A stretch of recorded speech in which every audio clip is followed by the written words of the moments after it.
Good afternoon, everybody. Fergus Dolan here from NALA, the National Adult Literacy Agency.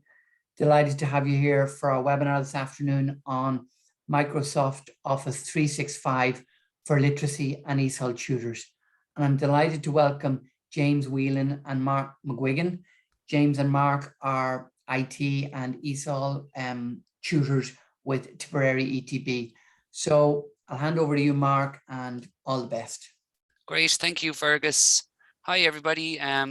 So first of all, I'd just like to introduce ourselves. As Fergus said, my name is Mark, and I work for Tipperary ETB. I teach ESOL level A1 and A2. I teach word processing. This year, I'm teaching level 3. I also teach driver theory test preparation, and I teach a smartphone course. And James is here too. And James, can you tell us a little bit about yourself? Sure, Mark. Thanks very much. Hi, everybody. You're very welcome along to today's webinar. My name is James Whelan, and as Mark said, I work with Tipperary ETB also. I primarily teach IT subjects from levels 3 to 5, and I'm currently teaching communications level 4 at the moment as well. Great. Thanks very much, James. So we hope that you leave this webinar. So we've just got an hour today. So we hope that you leave with 1 or 2 tips and 1 or 2 ideas that the main focus is that we want you to save some time in the future. We want to save you some frustration with your using Microsoft Office 365. So who we designed this webinar for, so yourselves. So we're thinking that we'd like this to be relevant to busy teachers that sometimes get frustrated by the technology that you're using to do at work. So you might have some office skills as regards, you've no problem using Microsoft Word, Microsoft Excel, Microsoft PowerPoint, internet, everything like that. But maybe the online features of those apps are confusing you as regards if you use OneDrive, if you use SharePoint, if you use Teams. So they're the apps that we would use in Tipperary ETB. So you might use them or similar. And yeah, so you might feel like you don't have a lot of time to be learning these apps, feel like you have to learn an awful lot to use the online features. And if you look up maybe like a YouTube video, they might, throw in like 100 ideas all in 4 minutes, So what we want to do is to try and just think about what do we need to use ourselves, even just maybe like a small part of the apps or one function of the apps that might just help cut down on our work or help cut down on, frustration of maybe you can't find files, or if you've got duplicate files, things like that. So that's the first message, is that, we can just take, 1 or 2 parts of these apps and just use them to our own advantage without learning the whole lot. And then the second message that I would have is that sometimes, even though like when you start to learn new parts of apps, things might go wrong, they can actually save you from things going wrong. So I'm going to tell a few stories about some things that happened to me as when I was teaching or planning to teach, and how the technology helped me out. Okay, so let's move along here. So here's our plan. So we've got some goals for our workflow. So this is all to do with outside of the classroom. So we won't be talking about how to use technology when teaching in the classroom. We're just talking about all the work that we do outside of the classroom. So I'm going to just talk about a few of my personal goals, things that I kind of want, to get better at, and how I want things to be as regards my planning and my admin and everything. And a few problems that I've had, a few consequences of the problems, nothing too bad, just, getting annoyed. And then I'm going to have 3 tips for myself, and then we're going to move on to live demonstrations from James. So he's going to share his screen and show you how he's got a marking system where he uses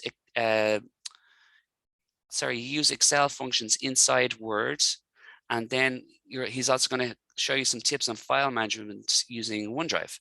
So as we were saying earlier, then we're going to plan to go to the breakout rooms at 1:35, and that gives you a chance to have a chat amongst yourselves. There might be 5 or 6 people in your breakout room, and then you can come back after 10 minutes and you can give us some feedback on you know, some of your own thoughts. Okay, and then we'll wrap up for 2 o'clock. So first of all, we're talking about workflow a lot, so I thought I'd just get the definition up there just to make sure that I'm, you know, using the word properly. So we're talking about sequence of steps involved in moving from the beginning to the end of a working process. All right, so I'm sure for teachers, it doesn't, you know, teachers and tutors, it doesn't really go start to finish. We're going around the whole time, but it's, so that's the kind of the context that we're talking about. If you look it up online, a lot of the time they'd be talking about more kind of business applications, you know, working maybe for like a multinational corporation. So you mightn't think that it applies to us, but I think we still use that word. It still applies to us. So my goals myself, I don't want to give myself extra work. I don't want to have to do the same thing twice, write it out, type it out, lose the file, etc., etc. My other goal is I really want to, you know, not be trying to catch up on the weekend. I want to try and keep on top of things. So I'm trying to think, right, how can I actually just, you know, be efficient in my kind of outside of class workflow? Less things to remember. So I find the more I have to try and remember, the more stressed I'm going to be. So the more I can have technology help me by having my information to hand, you know, especially from place to place. If we use the cloud and OneDrive, we can go from computer to computer, center to center, home to work, and it, you know, everything is there for us. Know where everything is, so important as regards files, resources, and everything. And then keep on top of my communications for my, you know, if I'm communicating with students, communicating with management, communicating with other tutors. So that's all the things that I want to try and, you know, achieve in my workflow outside of the class. So here's when I start.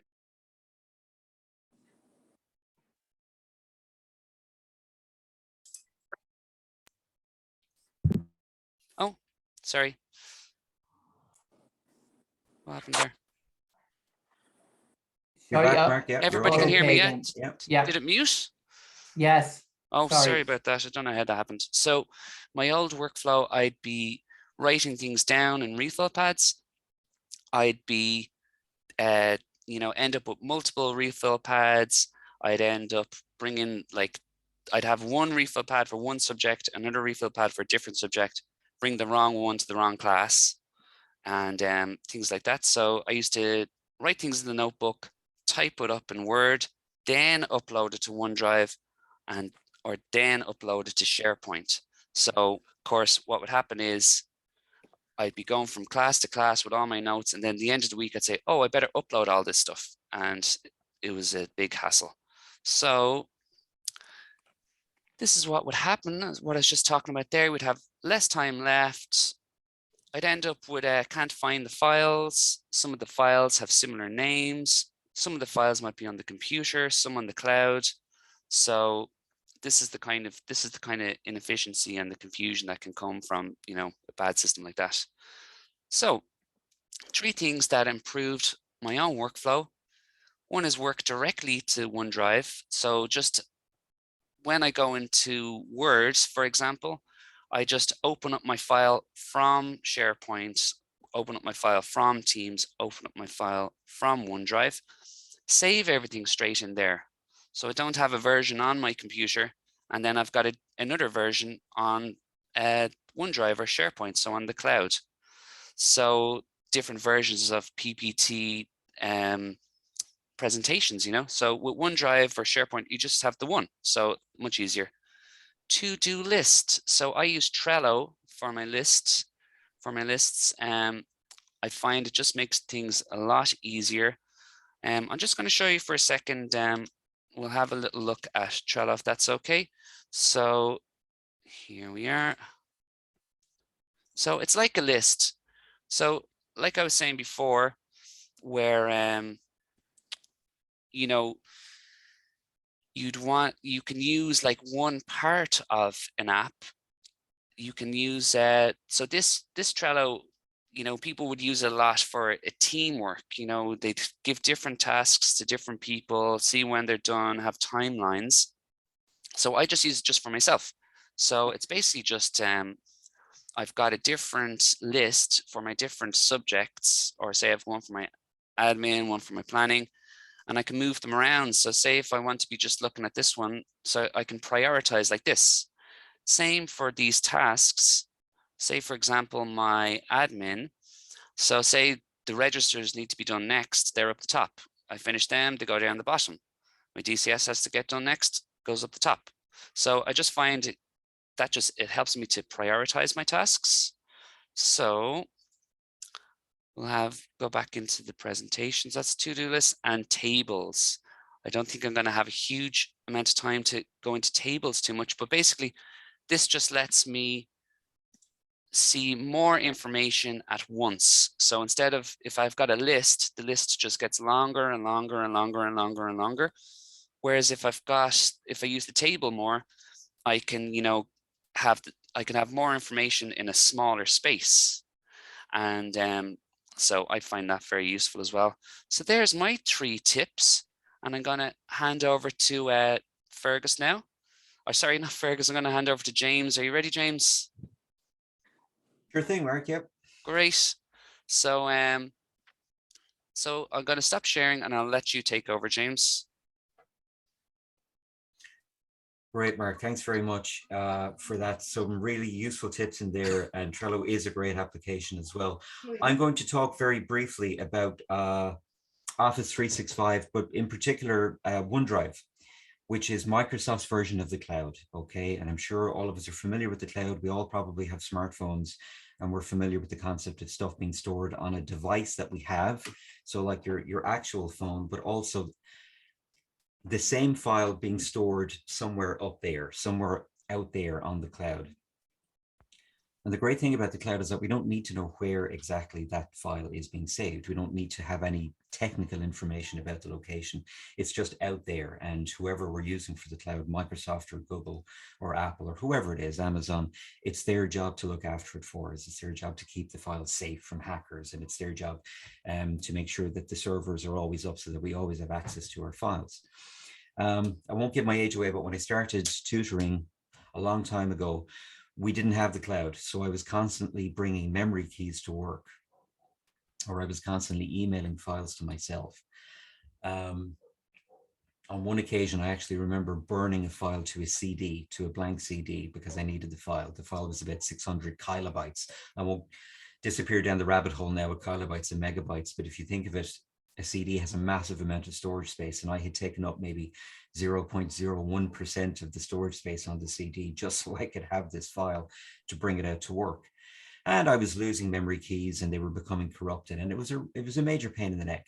So when the cloud came out, there was suspicion maybe from some people, and maybe there still is in some quarters, about stuff being out there on the cloud. How safe is it?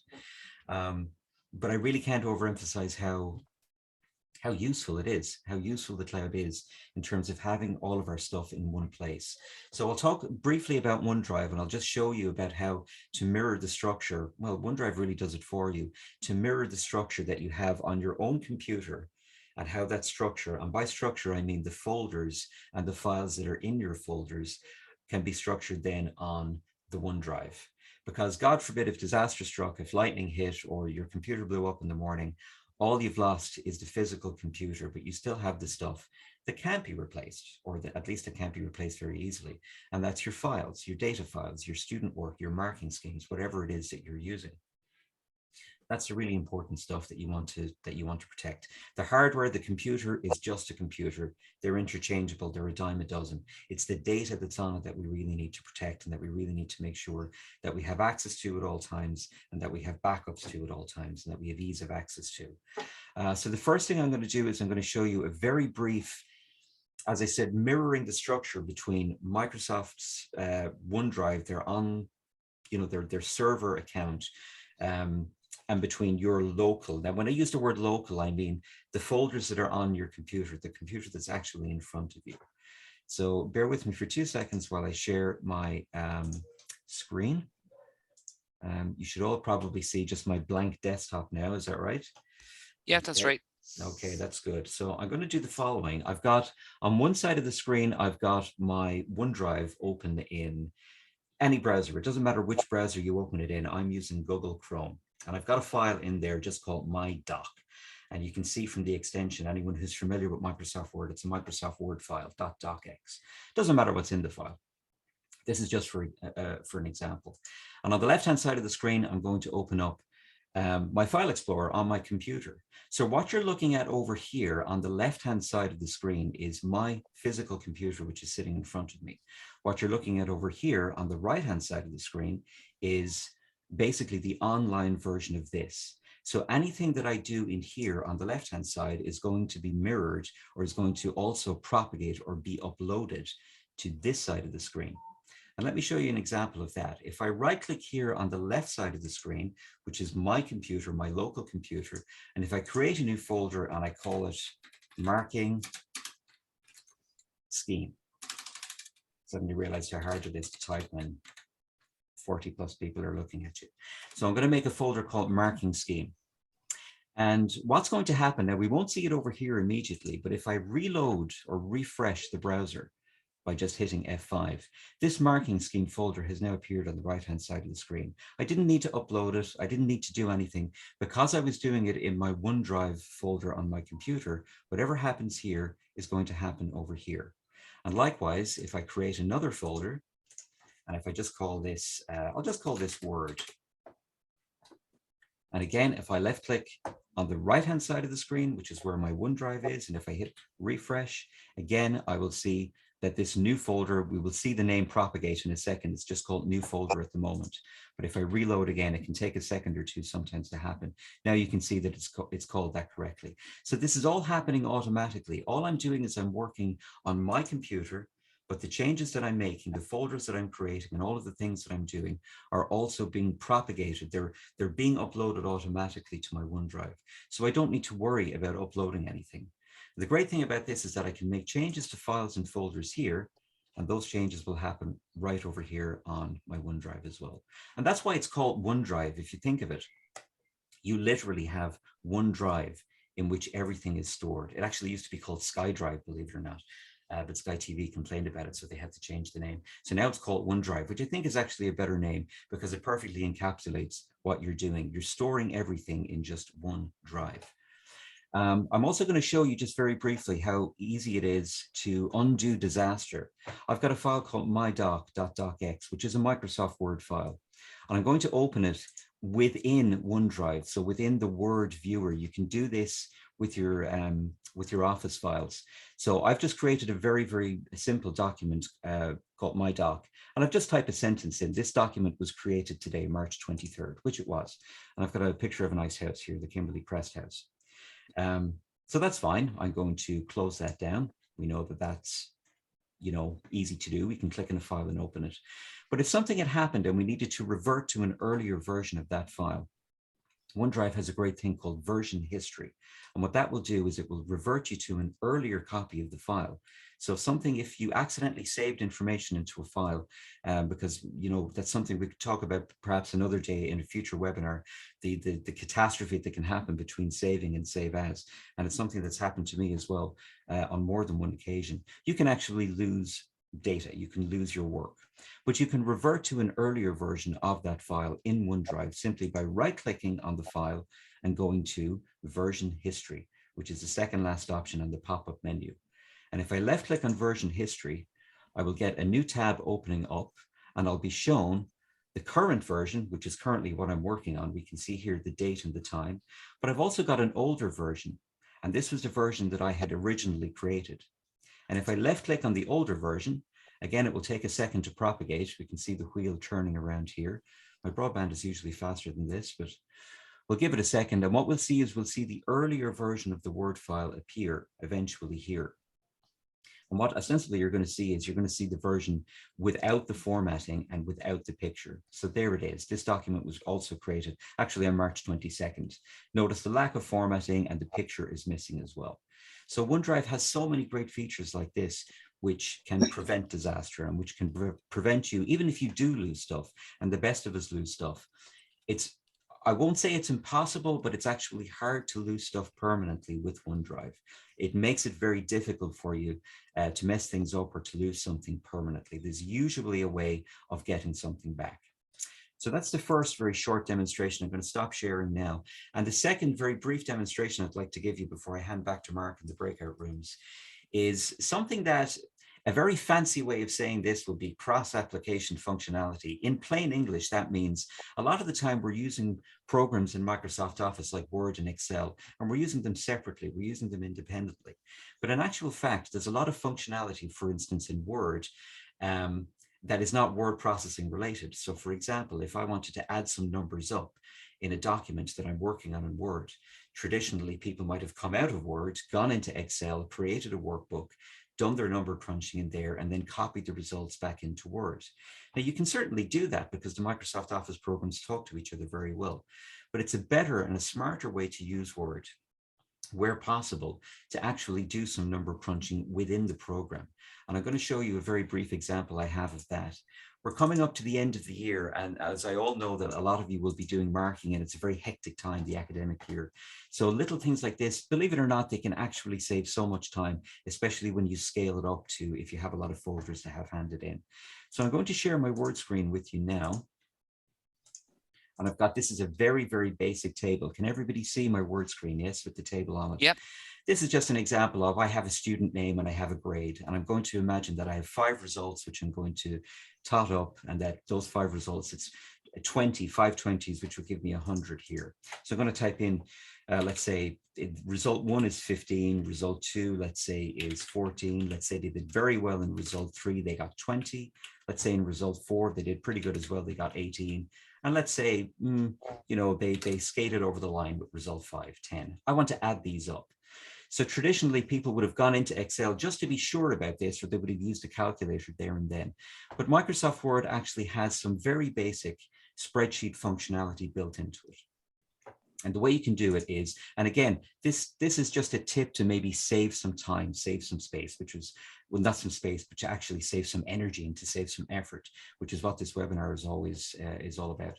If I click on the final cell here, and if I go to the layout tab up here, which will appear when I click on a table, you won't see the layout tab until you actually click on the table. When you click on the table, the layout tab becomes visible. I click on the layout tab, and over here in the data group, I have a number of things, but I have the formula tool. And if I click on the formula tool, I will get up the following dialog box, which asks me what formula I want to use.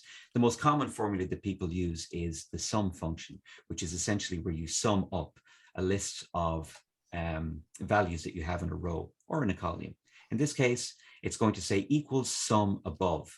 And that means basically sum everything that's above this cell here. And that's exactly what I want. I click OK, and I immediately get my sum total in there. So that saved me time, because this might be something that I'm printing out that needs to be part of a tutor pack, or that needs to be part of a summary results sheet that's going forward for internal verification or external authentication. So I've been able to do my number crunching within Word. And the great thing is, if I suddenly realize, wait a second, they didn't get 15 in result 1, they actually got 17. The result won't update automatically here, but what I can do is I can left click on the result and then right click on it and go to update field. And what that will do is it will update the field for me. It's now 79 because it was 2 extra. So just little tips like that. There are tons and tons and tons of them, not just in Word, but in all the programs across the Microsoft Office suite. The great thing, if you could take anything away from this, is that the technology is there to actually help you. It's there to actually make life easier. I know sometimes it doesn't feel like that. It can feel quite intimidating if you don't come from an IT background. And this is something that Mark and myself would find on a daily basis when we're working with IT, is that sometimes we can forget, because we work with IT a lot. And so stuff that is second nature to us actually isn't second nature to people who don't have an IT background.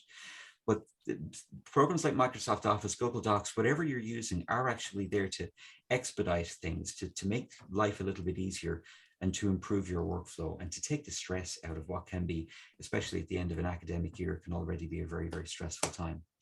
So that's it, folks, for my three, I guess, demonstrations. I'm going to hand you back to Mark now in the breakout rooms, and thanks very much for your attention. So our questions were, number one, what has frustrated you with this topic? And number two, what have you figured out that could help other people? So that be okay, group one? Was I in group one, Patricia? Yeah. Yes, Well, we Patricia, did you one, are in guys. group one. Yes. Okay, I couldn't remember which group I was. Okay, do you want me to speak, guys? Yes. Yes, please. Okay. Thanks. Okay, so there was a few points with frustrating parts. One of the points, firstly, I raised about was, and I don't think this is really Microsoft 365 points, but at the moment we're going through, have you heard of migration? So we're going through migration at the moment, and it's very frustrating as to when on your desktop, some of the files go missing on the desktop when you come back. So they can migrate at any time and they go missing from the desktop, and your documents and things like that, and our whole LTD is going through it. So my tip was that you can actually go easily, if you get it done within 10 minutes, let's go Control All, so Control A, and then Control C for copy, and then Control V, and put them into your OneDrive, so they're all safe. And that was my tip, because there's a good few tutors that have lost some files. Very good. So it's Control A for Control All, Control C for copy, and then Control V for paste. And they all go into your OneDrive. Your OneDrive might be a bit messy, but you can tidy it up when you get it done. Then there was Sharona and Sylvia, actually, they had similar pieces where they were saying when they use their work email and they're using their personal email at times, different things they can, where you should be wary of using them both at the same time. That usually a tip that Sharona had was maybe only have one email open at once, because if you're using multiple emails, they can get a little bit mixed up and things like that. So that can be a bit frustrating with Microsoft 365. Thanks very much. Did I get that right? Thanks very much. Oh, sorry. Just one more area as well. Joe said it's really good to use Edge when you're using for your work email and Chrome for your personal one. And there was a thing that they want to ask about. When you say you want to free up space, okay, and you free up space and you move something to OneDrive, is there a reason why it still stays on the desktop? Yes, it's because it's not technically it's not saved on the desktop, but it has to show you, if you like, a remote preview of the file that's still on your OneDrive. So you will still see the file, but you should see a cloud icon beside it on your desktop folder, which means that that file is not actually stored in your desktop, it's stored online. Mark, James, can I ask a question there? Is there any way I can get rid of that icon off my desktop? Which icon, Joe? Sorry. The icon with the little cloud without the tick. I have stored the file now on my OneDrive, but I still have the file link on my desktop, but I don't want it there. I want it gone off my desktop. And is it a shortcut, Joe, or is it the actual file itself? Okay, it's that exact question that the lady, so when I press the right click, I have always keep on this device, Yes. which means it's on my own hard drive, my local hard drive, or I have free up space. Yes. So when I press free up space, it goes onto the OneDrive only, I take it. Yes, correct. But I still have an icon on my desktop. Yes, and you will. And I don't want that icon there. I want that icon gone off my desktop. Right.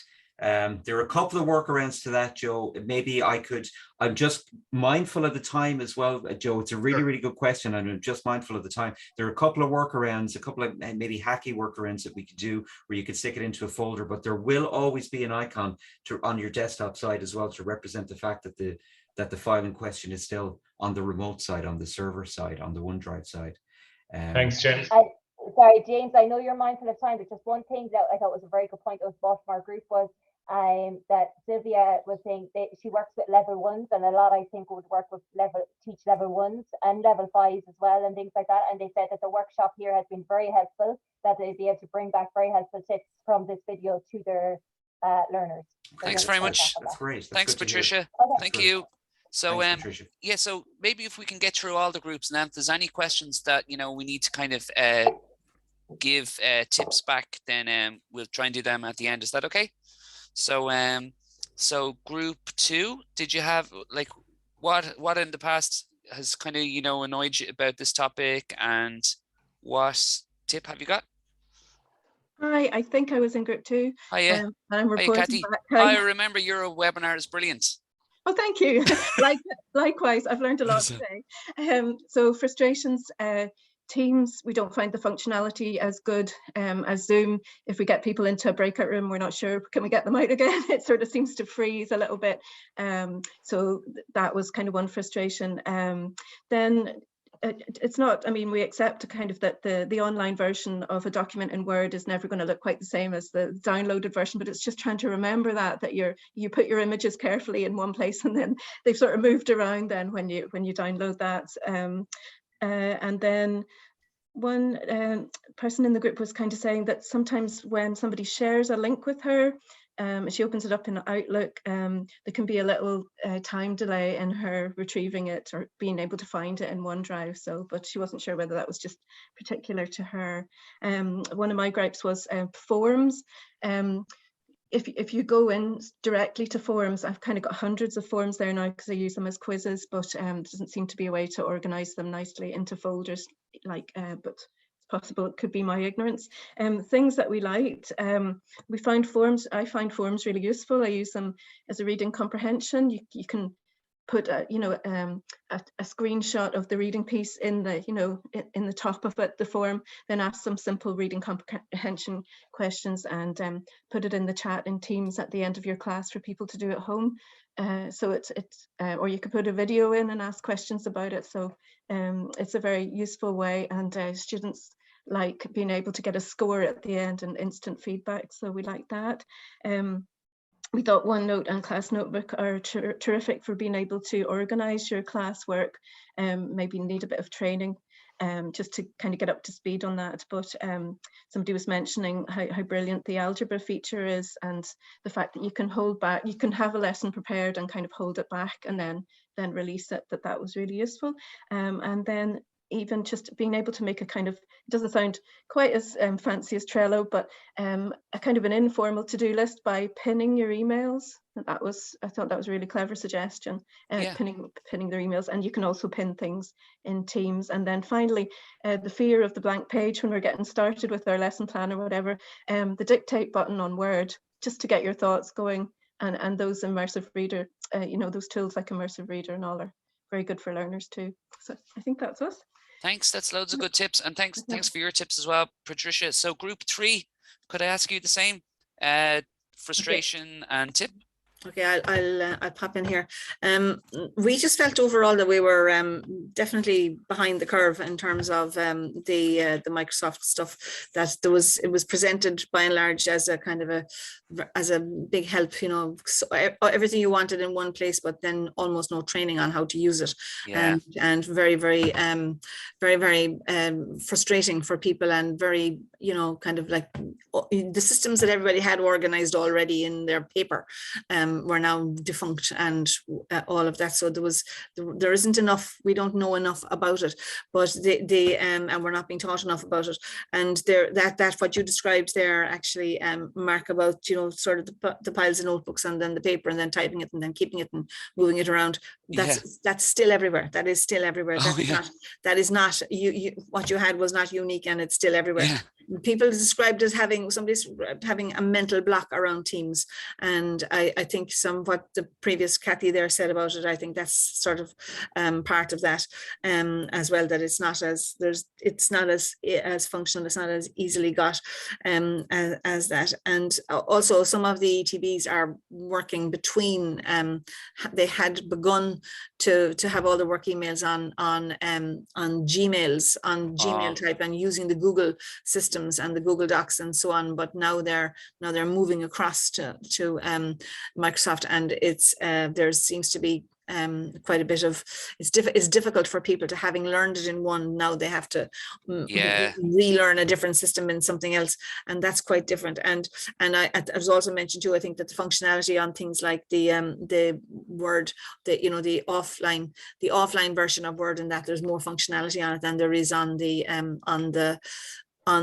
online version, and the same would be true, I find, of Excel and so on.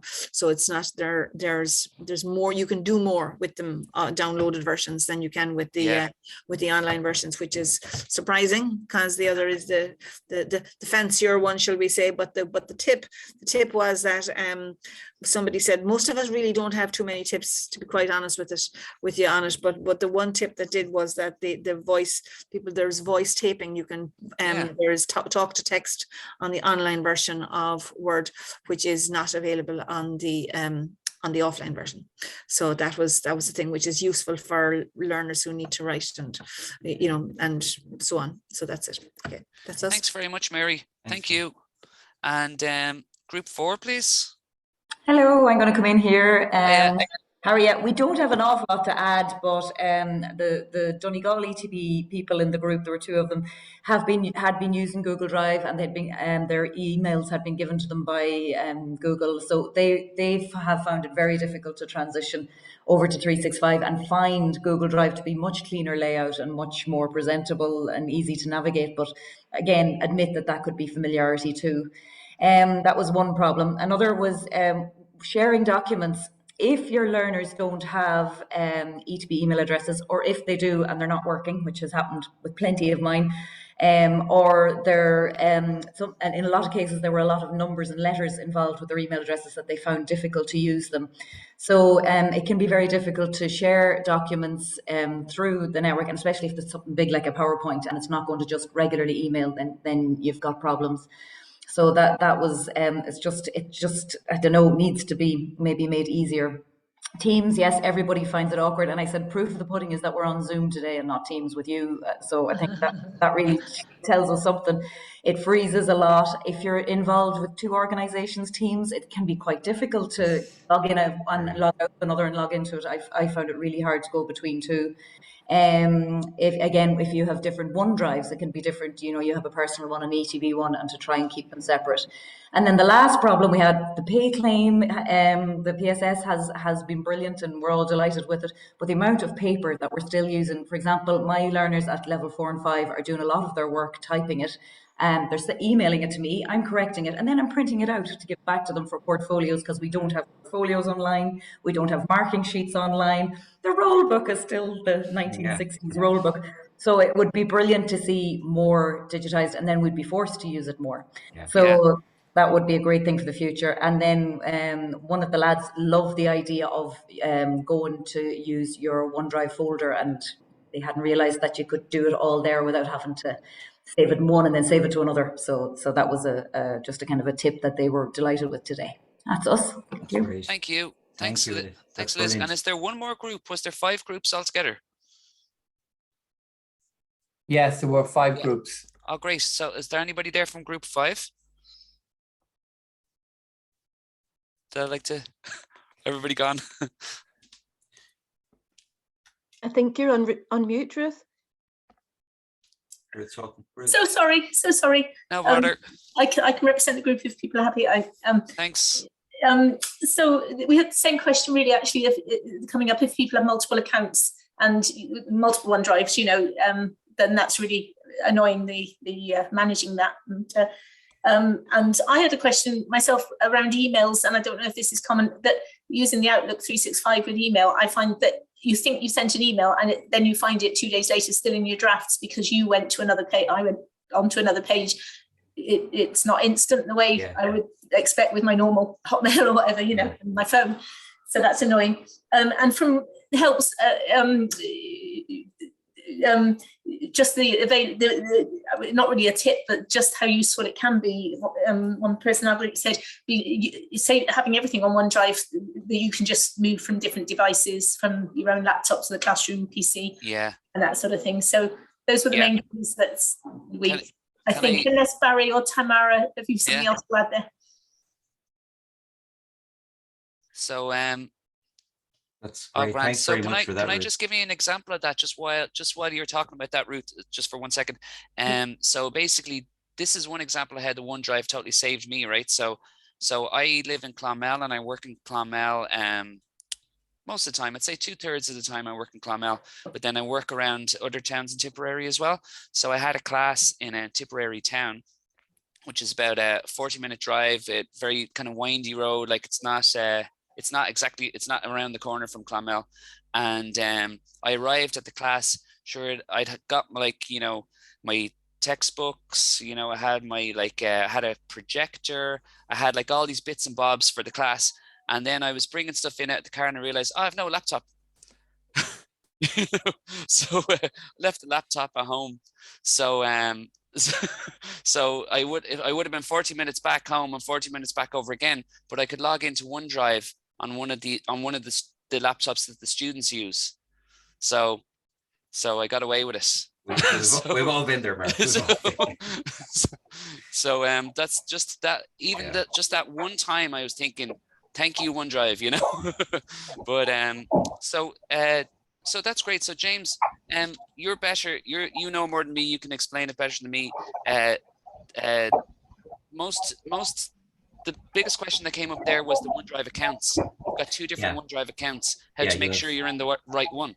You'll have a personal one and you'll have a business one. And I know that somebody came up with a problem. They were talking about the difference between Google Drive and OneDrive. I just want to stress that Google Drive and OneDrive, they're two totally different cloud services.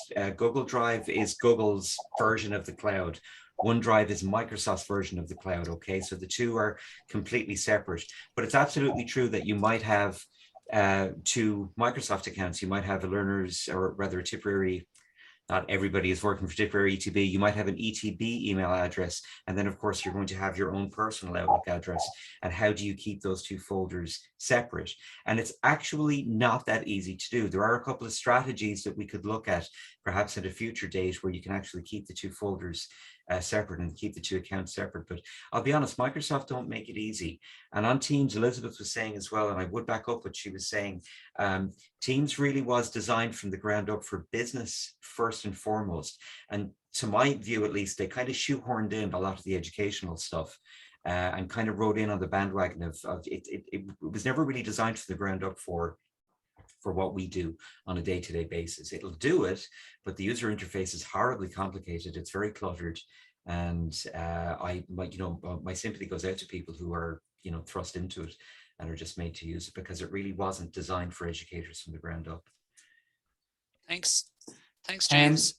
Joe Geaver, did you see James has typed in a link for you for an aid to your question? Yes, I do. Thanks for that. No problem, Joe. Brilliant. Thank you, Mark. We'd love to have time to, I'd really love to have time to go into, and to kind of give detailed kind of technical explanations, to issues that people are having. So perhaps in, at some point in the future, we could do that. Would there be time just for one more question? Would that be okay? Yeah. So, because I think there was one more question that came up a few times there, and that was the difference between working in the online version of the Microsoft app. So say, for example, you're in the online version of Word and you've got less functionality than in the app.